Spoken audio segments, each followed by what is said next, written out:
The Dan Bongino Show.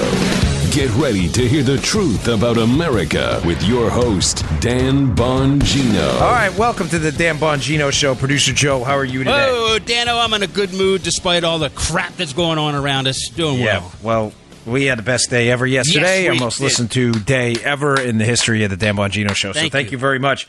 I got a lot to get to, some news of the day, some updates, as I told you, some predictions that came true. Not that I'm patting myself on the back. I'm really not interested in doing that. And like I said, I don't take credit for these predictions. People have been telling me stuff. But it has materialized again, things I told you were going to happen.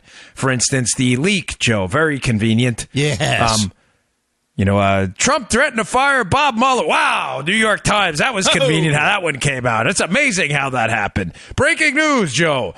Trump threatened to fire Bob Mueller within the White House. I'll call the the Dan Bongino police. Breaking news. What's that? I'll call the thought police immediately. Get the thought police. That's right. Get them out there, the jackbooted thugs. And also breaking news. Bob Mueller is still the special counsel lead investigator. All right. Well, we're going to get to that because that's, ladies and gentlemen, that is not by accident. Something's happening here, and I want you to be clued in into what's going on. I'm going to explain it to you. Don't worry. I'm going to walk you through it. All right, today's show brought to you by our buddies at Brickhouse Nutrition. He's one of our original sponsors, one of the best nutrition supplement companies out there. Love these guys. Let me talk to you today quickly about a product I haven't mentioned in a while. They have that is terrific because it helps me get through the day, especially on days like today where I have to travel around a lot and get a lot of things done. It's called Dawn to Dusk.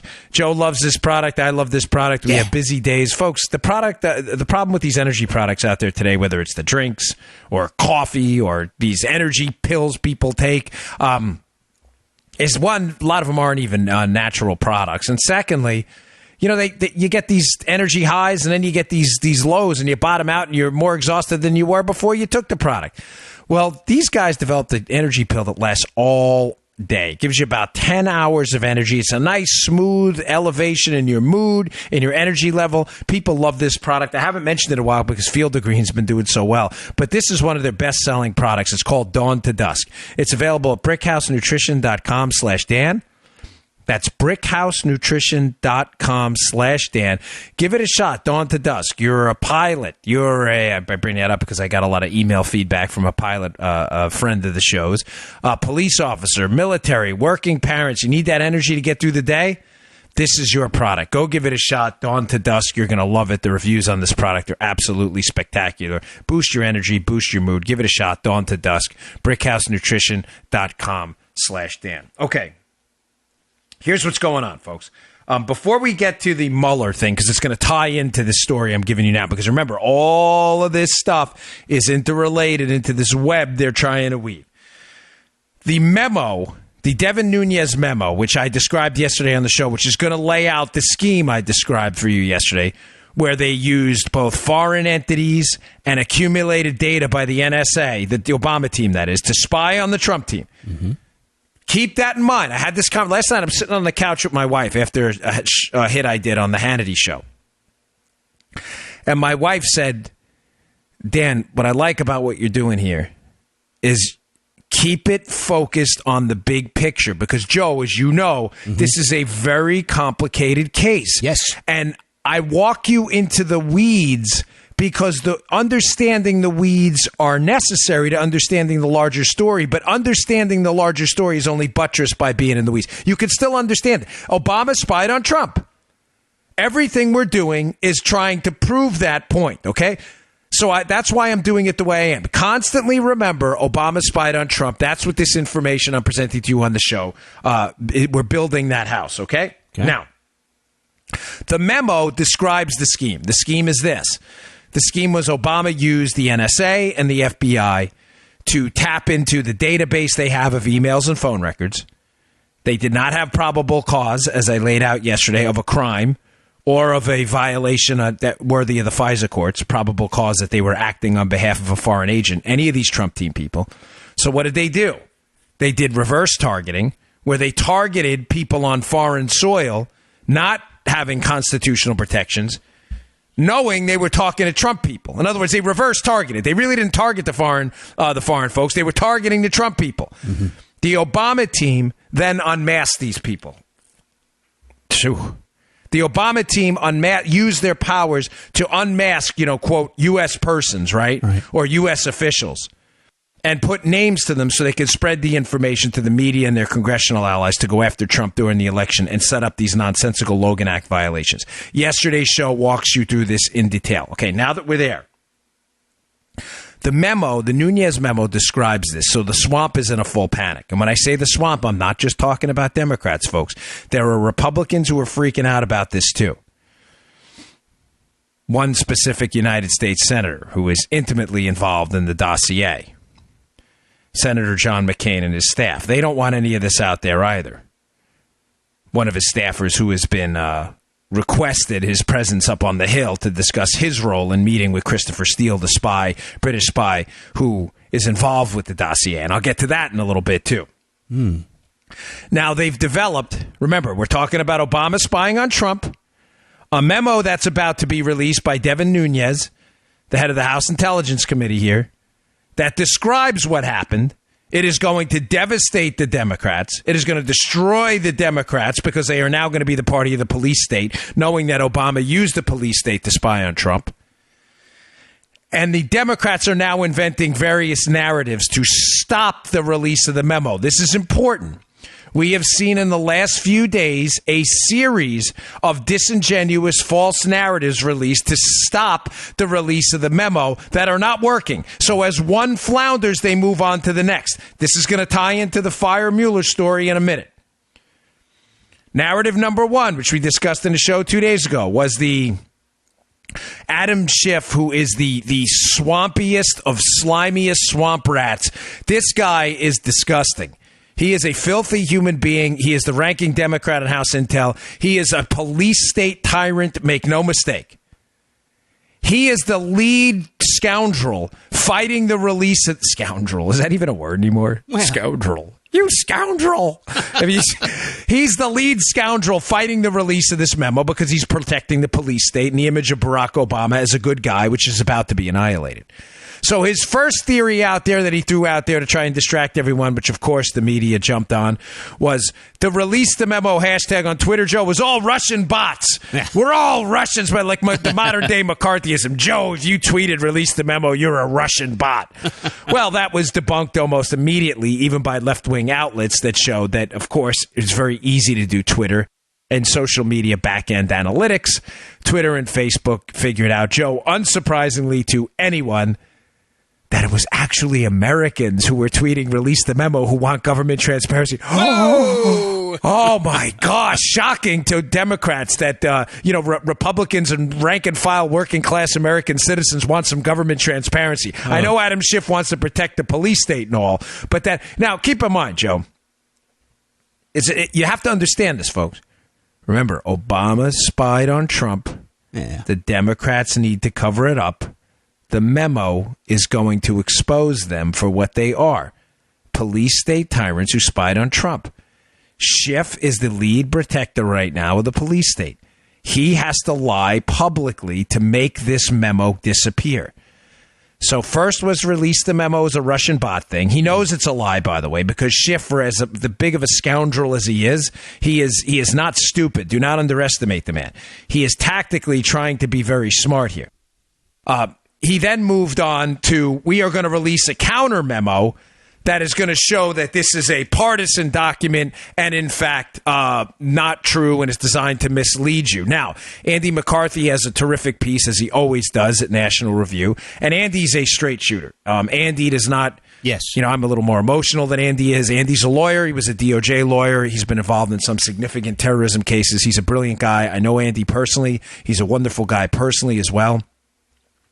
Andy has a great piece at National Review where he says, listen, facts aren't partisan.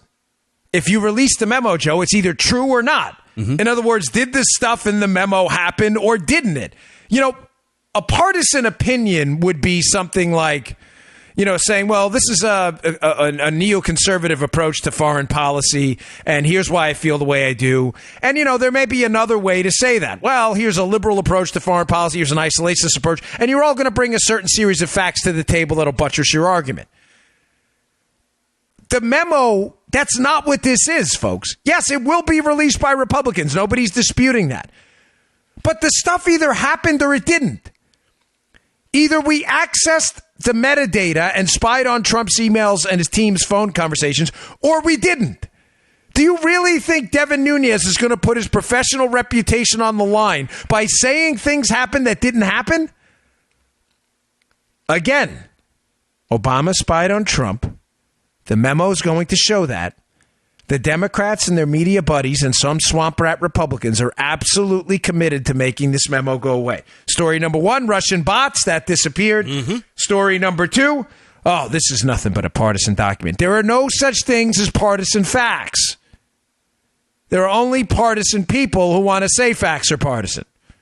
Either we spied on the guy using the database. By the way, the document, just so you understand, folks, the reason the memo has the Democrats freaked out is because it actually names names as well. Oh. Now, Joe. Yeah. You and I are not litigators. We're not lawyers. But I think it's incredibly obvious that if the document names names, number one, and procedures and methods here, that number one, Nunes is not going to risk his reputation by lying about what's easily provable as happening or not happening. But secondly, you think for a second this guy's going to name names knowing his butt could be sued if this stuff didn't happen? Hell no. I mean, come on, folks. I mean, let's be realistic here. I know there are a lot of liberal hacks out there who don't want to believe anything that would reflect poorly on Obama, but just accept the fact that your goose is cooked. It's cooked. You're caught.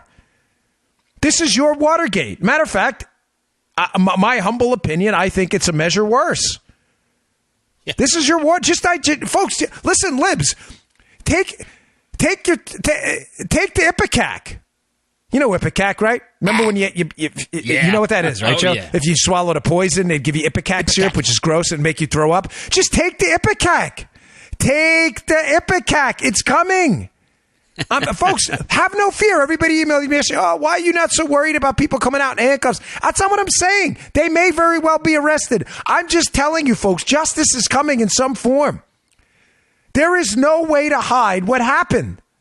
There are records of it. There are names. There are texts. There's an ongoing OIG investigation, Office of Inspector General investigation by Michael Horowitz. That is going to be damning for the Democrats. Take it. Take the Tussin. Ever see that Chris Rock skit about Robitussin? Remember, Joe, when we were kids, they give you Robitussin for everything, right? Chris Rock is a great skit on this. You break your leg, take a little Tussin. Yeah. You have an ear infection, a little Tussin will help. That's true. When I was a kid, Robitussin for everything, right? Take the Tussin. Take it. It's over. Folks, I'm telling you, justice is... Our country has very significant problems. Yeah. But even the hack police state media, their hack police state Democrat allies on the Hill, and the hack police state liberal activists who are trying to enforce a new era of rogue government surveillance are not going to be able to succeed. You can't hide this stuff anymore. Walter Cronkite, Tom Brokaw, Peter Jennings, David Brinkley, that era is over when they controlled the narrative. You now have Drudge Report. You now have Conservative Review. You have Breitbart. You have Fox News. You have areas out there where people who some are partisan, some are, and I do a lot of work with Fox. I know they make a very concerted effort to get both sides of a story out there, but they are not going to cover for you anymore. I'm sorry to drone on about this, folks. I have a lot to get to, but it's important you understand this. Justice is coming. I'm telling you. Do not fret. They will not be able to hide from this. Okay, getting back to my point. Obama spied on Trump. The memo lays it out. The Democrats are now spinning. Russian bots didn't work. Partisan document didn't work. Here now is option 3 for them. Option 1 and 2. The price is wrong, Bob. It's like the Showcase Showdown. I'll take behind what's door number 3, right? Here's door number 3. Great piece in the Wall Street Journal today by Kim Strassel, who's doing amazing work. I don't know her, never met her, but her pieces are just incredible.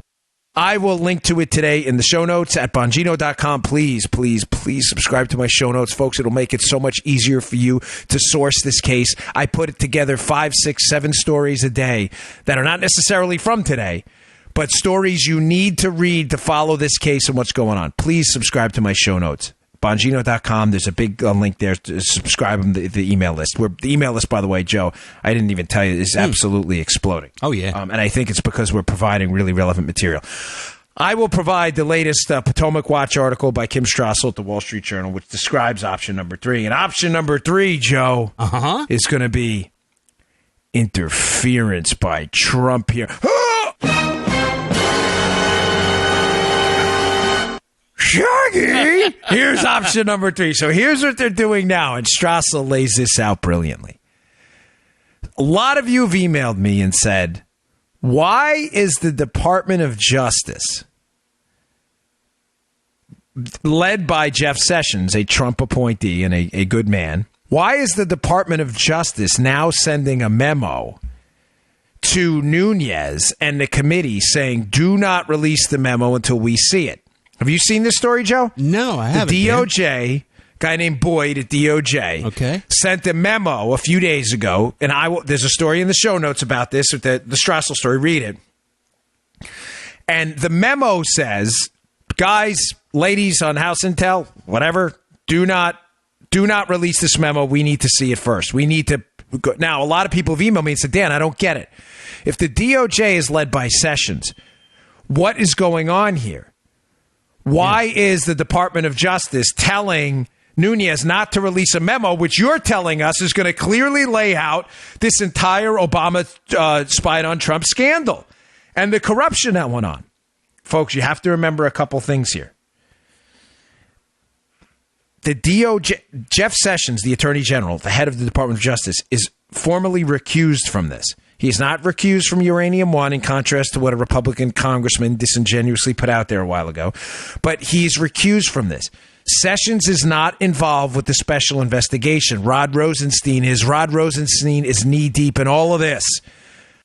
Rod Rosenstein has fought from the beginning to make this all go away. Why do you think they appointed their buddy Bob Mueller? I told you, if you listened to the show last week or the week before, there's been so many of them, about Rosenstein's role in Uranium One and making that go away. A lot of the stuff that went on in the Obama era, and, you know, to be fair, some of it in the Bush era, especially with regard to spying, a lot of this stuff, the swamp rats do not want exposed, Rosenstein being one of them. Rosenstein doesn't want this information out there. So there's nothing Sessions can do to stop it. So don't associate the DOJ letter with Sessions. He's recused. That was a mistake, the recusal, but it exists now nonetheless, Joe, and there's nothing he can do about it. Right. Does that make sense? Did I clear that part up? You're cool. Now, getting back to option 3 for them. Man, Russian bots didn't work. It's a partisan document, the memo. That didn't work either. That's gaining no traction. Now, with Strassel's, and I'm going to walk you through this slow because this is a very, very devious little plot, but it's critical you get it. Good pickup by Strassel. She says, the DOJ is not really writing this memo to Nunes. They could just call Nunes up and ask, Joe. Okay. This memo was written for the press. Now, why would it be written for the press? Because remember what I told you during yesterday's show.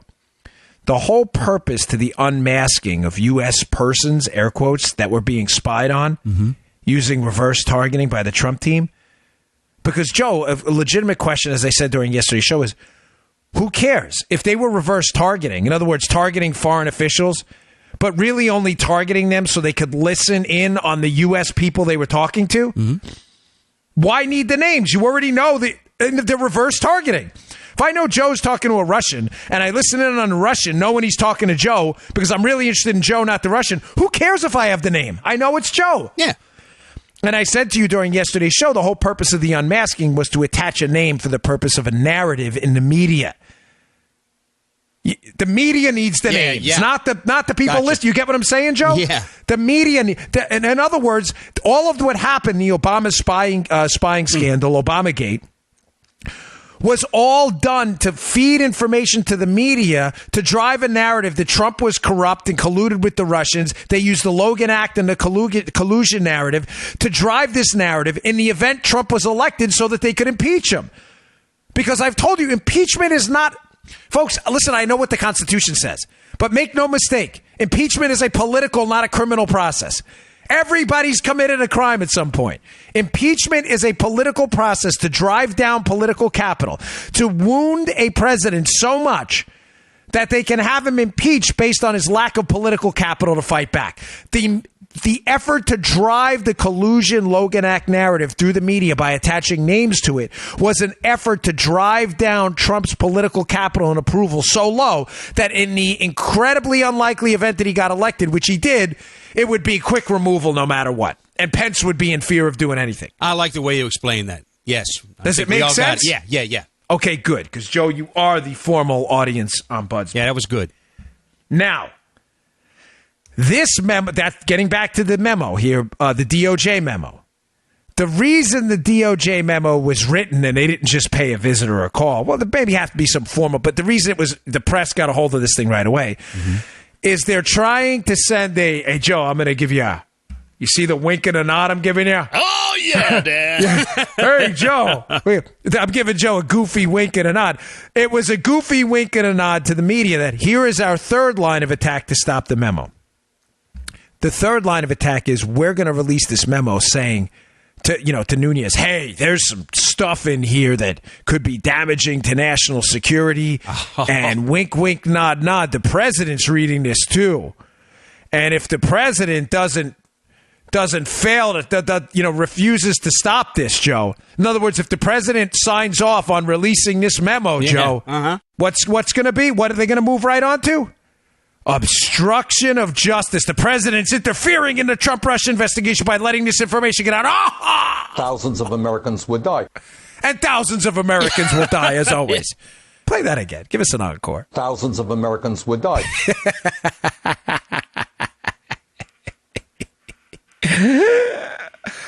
Oh, man, I love that one. You see where I'm going with this, folks? I said to you on a show, 6 months ago, maybe, I've been following this case for a very, very long time. As I said to you about Derek for Real yesterday in Blow, one of these days, it'll all make sense. One of these days when they allow me, I'll give up my source. It'll all make sense. Who's your source? Derek for Real. All right. I've been following this for a long time. When the collusion narrative fell apart, which it really started to fall apart 6 months ago. You know why, Joe? Because there's no collusion. You can't make 2 plus 2 equal 10. Once the political capital of Trump started to rebound, it's now up to about 45% in his approval ratings due to the tax cuts. The Democrats needed a new story. So the new story is going to be, well, it's not new, it's old. I told you this 6 months ago. But the backup story was always going to be Trump obstructed justice by firing Comey. Keep in mind, Comey's been corrupted the entire time. Nothing Trump did is in any way a violation of any of his responsibilities. Trump is perfectly within his purview to fire whoever he wants in the executive branch. But I told you in the show 6 months ago, for you regular listeners, but for those of you just joining, you can go back and listen to the library. I'm not making this up. That once collusion failed, they were going to move to obstruction of justice. This memo, DOJ memo to Nunez, which Sessions can't stop, keep that in mind, is the DOJ laying the groundwork through the press, through the wink and a nod I'm giving Joe right now, that if Trump lets this memo out, that this could be interference, which would further buttress an obstruction of justice case that doesn't exist. Whoa! Folks, the swamp never, ever, ever stops. And believe me, when this fails, which it's going to because public pressure to release this memo is unbelievably high right now. And be patient with the memo. It's coming out too. I'm not lecturing anybody. I'm not trying to be like, some kind of preacher here. But seriously, I'm just telling you based on what I'm hearing from very good people who are on our side. Believe me. Just be patient with Sessions and this memo. It's coming.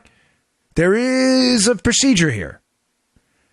But they are in a panic. Russian bots did it. It's a partisan document. Trump's going to interfere. Obstruction of justice. Now, I love how we weave this in.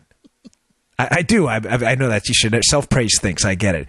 But Joe and I put a lot of work into this, folks. I'm up like all day and night with this story, even with my travel schedule and the book and everything. I love this story because it so exposes how liberals are complete frauds. They worship Antifa violence. They love the police state.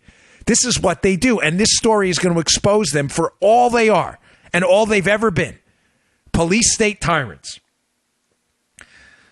The leak is tied into the story I just told you. So I have it labeled out. Story number 1, Joe, was memo obstruction. The Democrats cannot release the memo because it's going to expose that Obama spied on Trump. Keep it simple. KISS, right? Keep it simple, stupid. Occam's razor. 10-4. Given all explanations except the one that's the most parsimonious and requires the least amount of explanation. This is by far the simplest. Obama spied on Trump. The Democrats are trying to hide it. They moved on to their third narrative now through a DOJ memo that if Trump signs off on the release of this is going to be interference, obstruction of justice.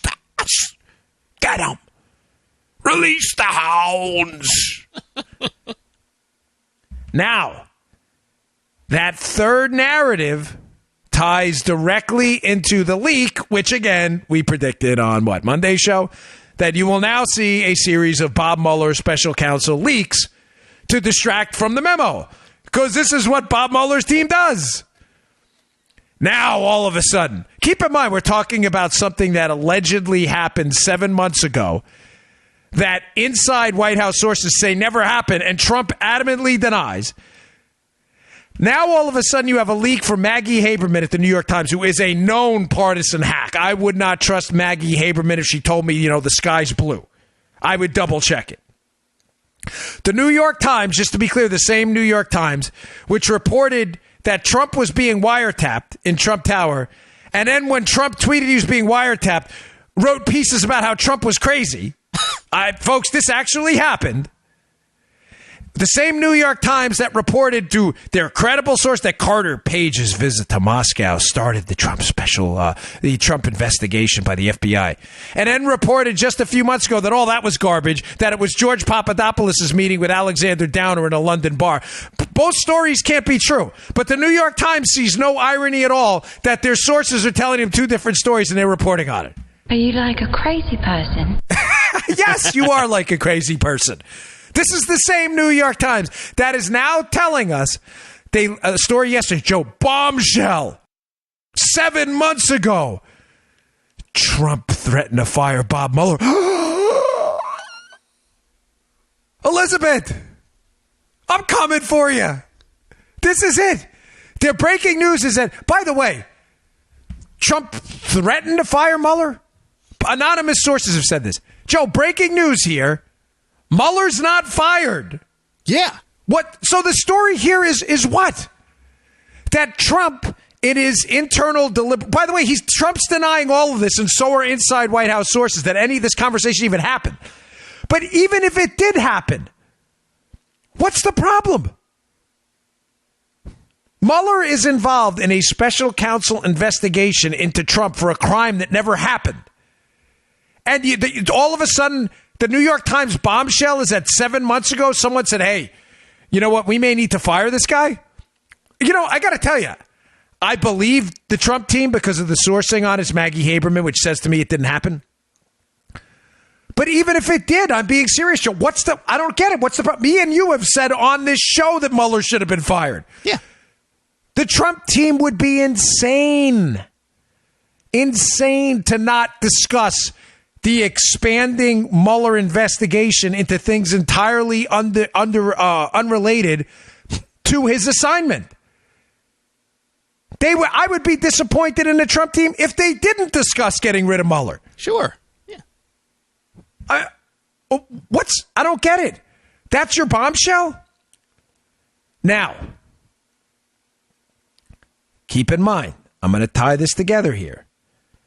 I told you these leaks were coming.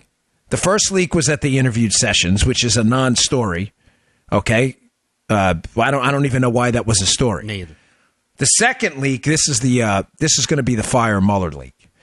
He was going to fire Mueller. This is a leak strategically timed to rescue the third release the memo obstruction story, which is going to be Trump interference through the DOJ memo. The DOJ memo is a warning to Trump that if you sign off on this, we're going to move with obstruction of justice, buttressed by the leak, Joe, that he was going to fire Mueller. Look, now it's definitely obstruction of justice. He released the memo and he was going to fire Mueller 7 months ago. We got him. Folks, these are devious people. These media hacks like Haberman, all of these Ignatius, all these insiders are being, against my better judgment here, I'm going to try to do what they will never do, these media hacks, is I'm going to try to be fair for a second because there's two possible explanations. The first is that Haberman, Ignatius, and all of these people that have been working with deep state bureaucrats to undermine Trump and advance false narratives, first collusion, when that didn't work, now they're going to advance the obstruction of justice narrative at all costs. The first is that they're really, really stupid, and they are being played by deep state operatives here, swamp rats, swamp rodents, that desperately need to cover their butts and are using journalists to do it. In other words, the obstruction of the memo. They're using journalists to obstruct the memo by having them parrot talking points in this DOJ memo, right? Mm-hmm. The second narrative is disturbing. Very disturbing. The second, I should say, theory on this is that these media people, and I got a pretty reliable source on this that has been sending me stuff. This person believes that the media, they're not dumb, Joe, that they are actively involved in a swamp rat media collaboration to decimate Trump, lie about Trump, and really enforce the powers of the liberal police state. Now that's unbelievably disturbing. In other words, we have a modern day Pravda. Yeah. Russian propaganda media outlet. That's disturbing stuff. Folks, let me just tie up what I told you because I want to move on to something else here, but this is important. Obama spied on Trump. The memo will lay some of this out. The memo will be deeply disturbing. It is going to destroy the reputation of Barack Obama as some benevolent father figure. It is going to show him to be the vengeful, narcissistic person he was, or at a minimum, his administration where he was in charge. The memo does not reflect well on the deep state, okay? Which I think we can all agree absolutely exists right now. The swamp is very real. The Democrats have invented now multiple false narratives to stop this because they have to. Russian bots fell apart, partisan document, that fell apart. They're now moving on to a DOJ memo saying, well, here's a hint to Trump, wink and a nod. This will be interference. Interference could lead to obstruction of justice. Oh, and by the way, what a conveniently timed link. Trump threatened to fire Bob Mueller. That could be obstruction of justice too. Oh, convenient how that happens. Is Maggie Haberman getting played? I don't think so. I think she's playing us. They're all playing us. Now, another prediction I made yesterday before I move on yesterday's show or the day before was that I'm just trying to show you like the sources are good, okay? They're quality. If they lead me astray and we say something that doesn't come true, I will absolutely tell you. Oh, I need a drink here. My mouth's a little dry. I told you were going to see a stream, river, tsunami of civil lawsuits coming based on malicious prosecution of the Trump team and their associates. That's starting. I'll put an article today in the show notes by Kerry Pickett at the Daily Caller, does great work. Read the article. It's about a bunch of lawsuits that are coming out by Trump team people who feel like they were targeted by these swamp rat folks looking to take them out because they were associated with Trump, who are now having trouble with legal fees and things like that, who are now suing for damage to their reputations. I told you. You remember the show, Joe? I told you what happened. Read the piece. It's a really good one. You're going to start to see a lot of that. All right, I've got a couple more points I want to get to, but today's show also brought to your buddies at My Patriot Supply, folks. Preparedness. It is a big deal. I was a former Secret Service agent. That is all we did. We prepared for eventualities that would likely never happen, but I used to tell the staff, this is funny, Joe, on these presidential trips when we would do in dangerous countries, we would put together contingency scenarios for the most unlikely things. Like, what if a nuclear bomb goes off across the world and you have, I mean, seriously, you'd have to think about the craziest things. And they would say to me all the time, the staffers, they'd say, why are you wasting your time thinking about stuff like that? And I would always respond, so you don't have to. That's why. So you can sleep peacefully at night in your little room in the Shangri-La, right? And not have to worry about nuclear explosions on the other side of the world. Got it? That's what we did. Preparedness matters. I just ordered, I know my buddies at Patriot Supply listen. They can vouch for me on this. I order their emergency food. I pay for it. I don't even ask them for freebies because I love the product so much. Folks, we ensure everything in our lives that matters. But it is absolutely crazy that I bet you the overwhelming majority of people don't have more than a 2 or 3 day supply of food in their house in the event of an emergency. Folks, that's crazy. That is crazy. We live in really, in some ways, troubling times. You got the North Koreans, you got the Iranians, the threat of EMP attacks, natural disasters. We've seen what can happen. Folks, ensure your food supply. I have now, I think, 7 or 8 boxes of my Patriot Supply emergency food, and it's not enough. If I had more space and a bigger house, I'd order more right now. Go to preparewithdan.com. That's preparewithdan.com. Pick up your 1 month supply of emergency food today for just $99. Now, folks, that's just for you. I have 4 people in my household. So I basically now have about 2 months of emergency food. I don't even think that's enough. I'm looking to order 5 or 6 more boxes. I pay for it myself. They sent me a freebie in the beginning, but I have ordered 3, 4, 5 more sets of stuff myself. Go to preparewithdan.com. Pick up your 1 month supply of emergency food today. This is like food insurance. Folks, it lasts 25 years, but you could need it tomorrow. Wouldn't it be nice, moms, dads out there, just to know that if you're, God forbid, in an emergency, you had food for your kids if they needed it? Go pick it up today. Preparewithdan.com. Just $99. Small price to pay for putting your mind at ease. Ensure your food supply. Okay.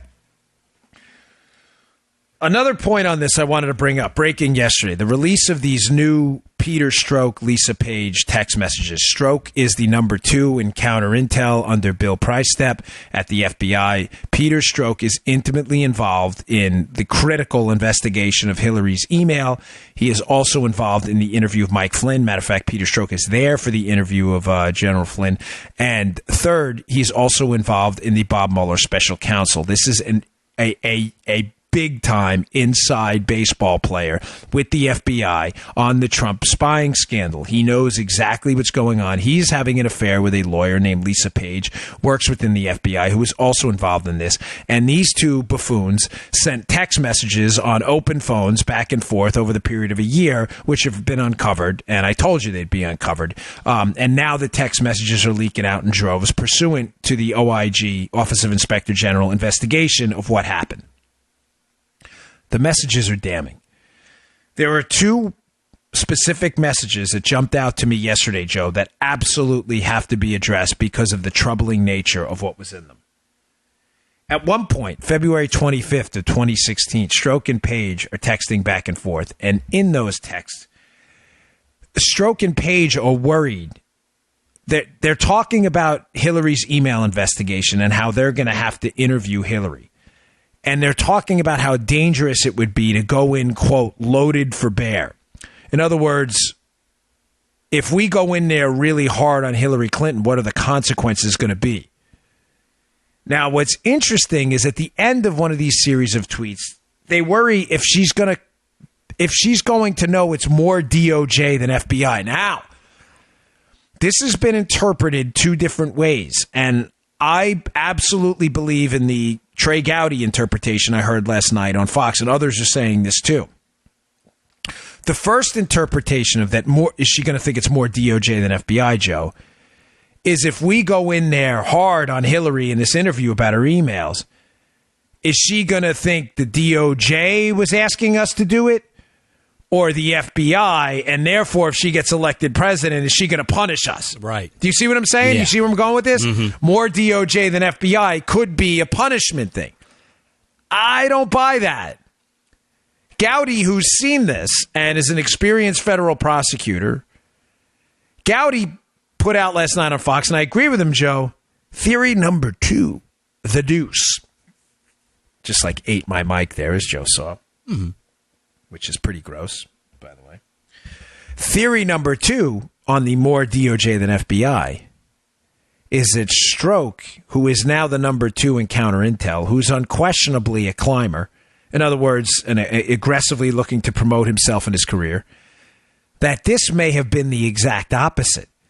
That, in other words, if we don't go in there, quote, loaded for bear, right, Joe? Mm-hmm. And we go easy on her, who's going to get the credit? Me? FBI? Or DOJ? In other words, I want her to know I did this. Yeah, I see what, yeah. Folks, why do I believe that? One, Gowdy is not stupid. I've had some beefs with Gowdy on stuff, but he's not dumb. He understands the prosecution of legal cases and the accumulation of evidence in the furtherance of a criminal case. I've worked these cases, too, for over a decade of my life. Very complicated federal cases as a special agent. I've also worked within the government bureaucracy. Folks, this may be one of the most important things I ever relay to you. It may not be a surprise, but to some of you, I need you to understand, having been an insider, how critical what I'm about to tell you is. 99% of the federal bureaucracy, I can't speak for the state, I can only tell you where I worked. 99% of what happens in the federal bureaucracy is for advancement of individual careers, advancement of a political connection, or helping someone remain in office and retain some position of power. About 1% is the United States government doing work for the American citizen. You may say, "Oh, Dan, come on, that's ridiculous." That isn't.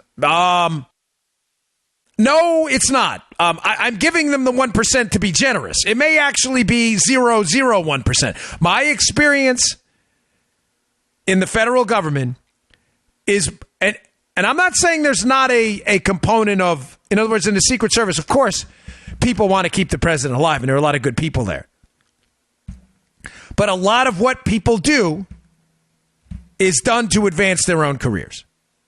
Not because they really care about anything that's going on with the American citizen. Now, I say 1% because there are a lot of good rank and file FBI agents and Secret Service agents and Border Patrol officers. And I believe a lot of these people find public service because they genuinely want to, as a kid, they grew up with a good sense of right and wrong, and they want to be on the right side of it. But they are the minority in the federal government. You understand what I'm saying about this, Joe? I sure They do. are vastly outnumbered by bureaucrats and administrative hacks and climbers, even within the ranks of law enforcement like the FBI, who may do good things, Joe, but they're not doing them because they're good.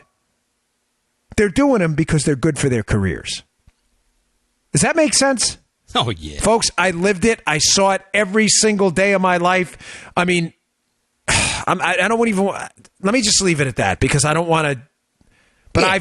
I've seen it. People leverage their connections for them. I bring that up because I am absolutely convinced that more DOJ than FBI line. Mm-hmm. In other words, who's going to get the credit? Mm-hmm. They're doing it because they are trying to. They want into that Hillary Clinton interview. These bureau agents, they want in there not to get information on Hillary and the crimes she may have committed, Joe. Yeah. But to make the connection in case she was president so that these guys would be in consideration for the next FBI director or some political promotion. Take it to the bank. I'm with door number 2, yeah. Mm-hmm. You're darn right you are. Because I've told you about a lot of how this works behind the scenes. Secondly, hat tip to Nick Short here on Twitter, who put this one out this morning. Let me read this, actually. Let me pull it up on my phone. I get the Face ID now, so it's great. I can just look at my phone. There's another text, September 10th, 2016, by Peter Stroke, which, folks, I just saw this morning, literally 10 minutes before we started recording, and I was like, I can't believe this was actually put in a text by a guy whose expertise is supposed to be in spy tradecraft. My wife says yesterday, these are the two dumbest spy catchers we've ever seen in American history. Stroke on September 10th, 2016. Before I read the text, when he references 302s, Joe? Yeah. 302s are FBI memos written about interviews. So if I interview you about a bank robbery, okay. I'd write a 302 about what you said, okay? So you have to understand what 302s are. You got it? Okay. This is from Stroke, September 10th, 2016. There are very inflammatory things in the 302s we didn't turn over to Congress because they weren't relevant to understanding the focus of the investigation. They're going to come out in FOIA and absolutely inflame Congress. I'm sure Jim and Trisha and Dave and Mike are all considering how things like that play out as they talk amongst themselves. What the hell? Are you serious? You have a guy on a text who is supposed to be one of the lead spy catchers in the United States on an open text on an open network discussing suppressing information in formal FBI written documents that are, by the way, folks, he has it in caps and bold, that are very inflammatory. Guys, ladies, it is clear as day this guy's stroke is an anti-Trump maniac who is leveraging his privileged position as an investigator into both Hillary Clinton and Donald Trump to butter up to and kiss the boot of Hillary Clinton to get a position when she's elected president and to destroy Donald Trump at the same time. It could not be more obvious at this point. And you blinding yourself to that is really a testament to your low IQ. Amazing. All right. One more point here. I'm going to include a great article in the show notes. Please read it. Folks, it's really, I'm just asking you to take 10 minutes. It will not take you more than 10 minutes to read the pieces I put in the show notes, maybe 20.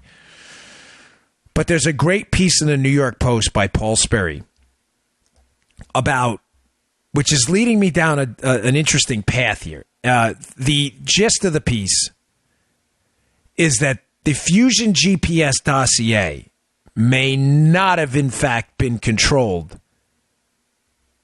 by Fusion GPS. This is important, and it's a pretty mind-blowing. The piece was sent to me by someone, let's say, who said, take a look at this. This is interesting. Here's what's in it. Glenn Simpson. Glenn Simpson, who is running Fusion GPS, who is working for Hillary and the DNC, now, this is not in dispute, to produce negative opposition research on Trump, has this dossier. The story the entire time, Joe, which you and I are familiar with at this point, is that the dossier was put together by an ex-British spy who had, Joe, contacts in Russia. Now, what would that do if you're a media person? Remember, this isn't, go back to the story number one. All of this is being driven through leaks to the media to drive anti-Trump narratives, to drive his political capital down, to get him out of office, right? Mm-hmm. The media needs to put an air of credibility on this dossier, Joe. They can't just say, oh, Hillary paid for fake information on Trump and then report on it as journalists. They'd be laughed at. But the journalists want to take out Trump. Mm-hmm. You see where I'm going with this? So they need an air of respectability to all this fake information about Trump in the dossier. Now, what a lot of the folks have been playing with, the running theory has been, well, okay, it was accumulated through this Christopher Steele, who got it from Russian intel, but Christopher Steele was an MI6 agent who had contacts in Russia. Oh, wait, time out, T.O., red flag, under the hood for review. Sperry has an amazing piece in the New York Post where he said, you sure about that?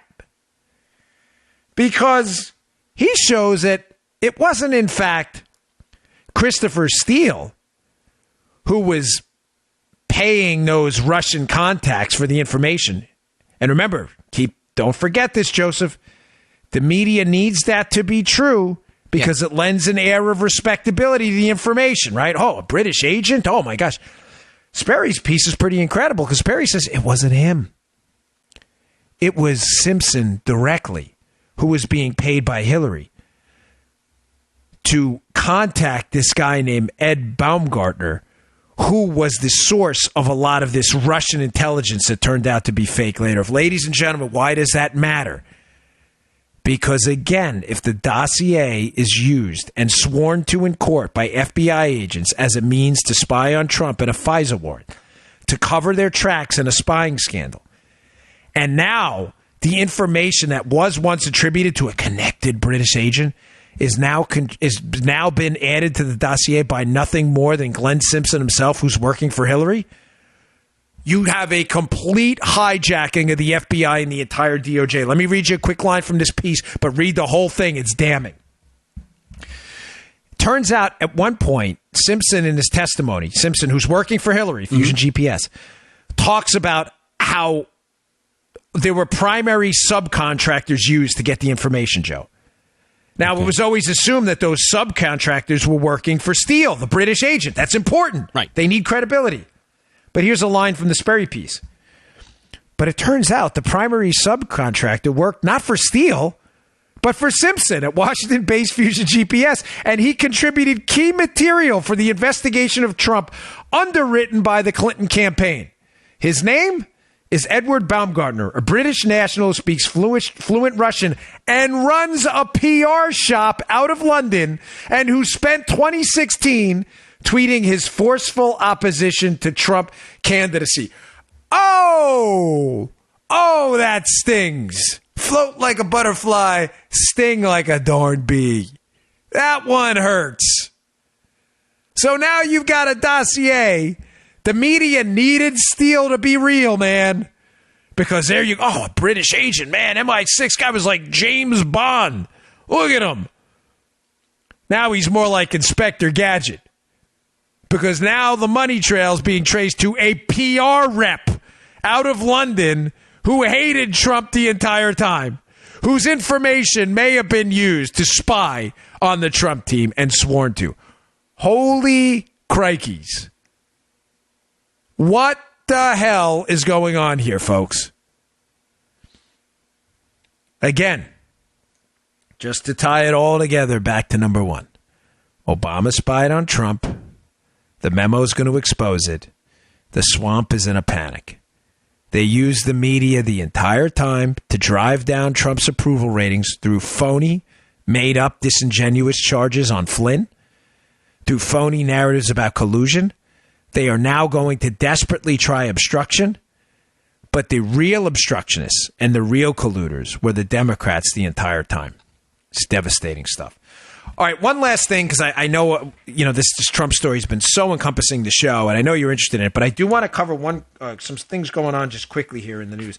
Hey, there's been a big push lately to move towards a weaker dollar by people within the Trump cabinet. A weak dollar, folks, which it's a mercantilist approach to the economy that's not going to work. What does it mean? I just want to get real simple for you, and because I really like what the president's doing, but I do, and I am a supporter. I think we're moving 99% in the right direction, but once in a while we get a setback, and I think this is a big mistake. The idea behind a weak dollar is, let me just explain it to you in an analogy, that people would buy more American stuff. And on its face, if you don't think past the first order effects, it would make sense. So, Joe, if $1 and €1 is the exchange rate, then I could go to Europe and exchange my $1 and get a euro and buy something in Europe for a euro. Let's say it's a bobblehead doll. And let's say that the bobblehead doll is $1 and the bobblehead doll is a euro. Whether you buy it in the United States or Europe, Joe, doesn't matter. All right. Because the dollar is worth €1. So whether I buy the bobblehead in America for $1 or I buy the bobblehead in Europe for €1, it doesn't matter because the dollar's worth €1. It doesn't make a difference. You see what I'm saying? Yep. Very simply stated, weak dollarists, this is a huge mistake, by the way, because it usually means a weak economy. Their theory here is, well, if we weaken the dollar, Joe, which by proxy makes, let's say, the euro stronger, right? Right. So if you weaken the dollar and cut its value by half, then what do you get for a euro? $2. Right. Because you just cut the value of the dollar in half. So when a euro was worth $1 the day before, now the euro strengthens because the dollar weakens. Now the euro buys $2. So the theory here by mercantilists and bad economists is that, well, that's great. You could buy 2 bobblehead dolls in America, and look, bobblehead producers would be going crazy, hiring people. And now, if you're listening and you stop at phase 1 here, which is what liberals do, and some bad economists, you'd say, well, what's the problem, Joe? So what? We just get a lot more jobs for bobblehead producers? We sell more bobbleheads? Folks, the problem here is twofold. Number one, the bobblehead is not produced. As a matter of fact, almost nothing in the United States is produced exclusively with American-made products. So if the bobblehead doll producer has to get his plastic for the bobblehead from Europe, he now has to pay twice as much to get a euro because he now has to give up $2 to get €1 to buy plastic for the bobbleheads. So what does he do? He raises the price of the bobbleheads to account for his new cost to import the plastic because the dollar's weak, which now raises the cost of the bobblehead to $2, meaning you now have no gain at all. Before the weak dollar, $1 bought you one bobblehead. After the weak dollar, you're now paying $2 for one bobblehead because the global supply chain, folks, is broken up. We're not living in the world we were living in 200 years ago when you produced tobacco in your yard and sold it to your neighbor. The global supply chain is entirely integrated now. Weakening the dollar will do nothing to make people buy more bobbleheads. They will only make bobbleheads more expensive. Secondly, why this is a horrible idea. Other countries are not going to take this lying down. Mario Draghi overseas in Europe is already talking about, well, now we need to weaken the euro too. So we weaken the dollar, Joe. People remember, you cut the dollar's value in half. Yep. That means it strengthens the euro. The euro now buys, say, $2 instead of $1. Mm-hmm. But what do the Europeans say? Well, we want to make our products more competitive too. So we're going to weaken the euro and make $2 worth €2. Now, all of a sudden, people who even were thinking about buying bobbleheads in the United States because the dollar was weak are now going to say, well, the Europeans just weakened their euro too. Let's just go right back to Europe. And then what do? Then you say, well, we got to weaken the dollar further. Mm-hmm. And then the Europeans say, well, we got to weaken the euro further. We got to weaken the dollar further. And what do you get? How do you weaken the dollar and weaken the euro? By inflation. You print more money. You print more and more and more, which makes the money you have now worth less and less and less. And all of a sudden, you have rampant inflation, prices going out of control around the world, and a basically race to the bottom in the global economy. Folks, this is a huge mistake. When you correlate success of the United States economy over time, it is correlated almost exactly with a strong, not a weak U.S. dollar. This is a big mistake by Mnuchin. I'm sorry. A huge mistake. We need a strong, not a weak U.S. dollar, and we should not pursue policies which do this. And when I say mercantilist, I mean focusing exclusively on trade deficits is a mistake. The money has to come back to the United States. When we send the dollar overseas to buy foreign products, the dollar can't be spent overseas. It's converted to the local currency. It's in a foreign bank, and the dollar can't be spent there. It has to come back to the United States. Whether it buys U.S. products, buys U.S. debt, we're getting lost in this trade deficit, and this weak dollar approach is an effort for us to produce more to sell to other people when other people are producing it cheaper. Does that make sense, Joe? Yeah. Mm-hmm. You think so? Yeah. You look. I can see your. I was just thinking about the weak euro stream. Yeah. It's dude. You know, if I didn't see you, I wouldn't have gotten that. Of course. Joe's always got one of these doozies. He flies out there. Always at the end of the show, too, when I'm not paying attention. No, it's important because this is going to be a big push. And it's a big, big, big mistake, folks. The weak dollar will lead, just to sum up here, will lead to two things. The broken global value, the value chain's global now. Everybody, it's not going to increase exports because we have to import stuff to export stuff. And secondly, it's going to cause international global competitors to just weaken their own currency, and you're going to have a race to the bottom, and you're going to look at inflation. Your money's going to be worth less. It's as simple as that. All right, folks, thank you for another great week of shows. Please tune in next week on Monday. I'll be following up on a lot of this stuff. I got more information coming in by the day. And please go to Bongino.com and subscribe to my email list there. I appreciate you all tuning in, and I really appreciate you all spreading the word on Twitter about the show. I have been watching it. I've been liking a lot of your tweets. So please share the show. I really appreciate it. Thanks a lot. See you next week. You just heard The Dan Bongino Show. Get more of Dan online anytime at conservativereview.com. You can also get Dan's podcasts on iTunes or SoundCloud. And follow Dan on Twitter 24/7 at DBongino.